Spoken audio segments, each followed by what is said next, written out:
తర్వాత కొన్ని రోజులకి చూస్తే ఈయనే వస్తున్నారు పరలోకానికి. ఏంట్రా వీడు మమ్మల్ని చంపాడు కదరా, వీడు ఎందుకు వస్తున్నాడు అంటే, వీడు లాస్ట్ మినిట్లో అయ్యో దేవుడా నన్ను పరలోకంలో జ్ఞాపకం చేసుకో అని చెప్తున్నాడు.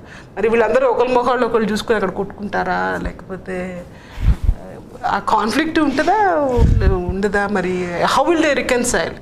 వీళ్ళ వల్లే కదా, ఈ చిత్రహింస వల్లే కదా వాళ్ళు పరలోకానికి వెళ్ళారు. ఇప్పుడు అక్కడికి వెళ్ళి ఇక్కడ ప్రాణాలు కోల్పోయారు. అంటే ఇప్పుడు మళ్ళీ ఏ దేవుడి పేరు కోసం అయితే వీళ్ళు చచ్చిపోయారో, ఎవడి చేతులు చచ్చిపోయాడో వాడు కూడా పరలోకానికి వెళ్తే ఏంట్రా దేవుడు అని, అసలు నీ కోసం నేను చచ్చిపోతే మళ్ళీ వీడిని కూడా మమ్మల్ని ఇక్కడ తీసుకొచ్చావు అని ఏమన్నా ఘర్షణలు ఉంటాయా అక్కడ? అవన్నీ ఉంటాయంటారా? ఇప్పుడు మీరు చెప్తే నాకు డౌట్ వస్తుంది. ఇప్పుడు పాస్టర్లు వీళ్ళు అత్యాచారాలు చేస్తున్నారు కదా, నన్స్ మన కేరళ కూడా నన్స్ మీద బిషప్ అత్యాచారాలు చేశారు. ఇప్పుడు క్రైస్తవ విశ్వాసం ప్రకారం వాళ్ళిద్దరూ స్వర్గానికి వెళ్తారు. మరి అక్కడికి వెళ్ళినాక వీళ్ళే నన్ను చేశారని ఒకళ్ళొకరు